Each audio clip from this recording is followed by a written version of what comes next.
In today's video, I'm going to show you how to index a local document folder into agent memory in Hermes Agent. First, open Hermes Agent and start a new session. Next, provide Hermes Agent with the path to the folder you want to index. This folder can contain PDFs, text files, documentation, notes, or other reference materials you want the agent to use. Ask Hermes Agent to scan the folder and add its contents to memory. Hermes Agent will process the documents, extract the text, and create searchable embeddings for retrieval. Once indexing is complete, the agent can reference information from those documents when answering questions or performing tasks. To verify everything worked correctly, ask Hermes Agent a question about one of the files in the folder and confirm that it retrieves relevant information from the index content.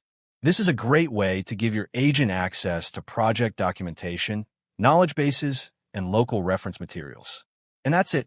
You've successfully indexed a local document folder into agent memory in Hermes Agent.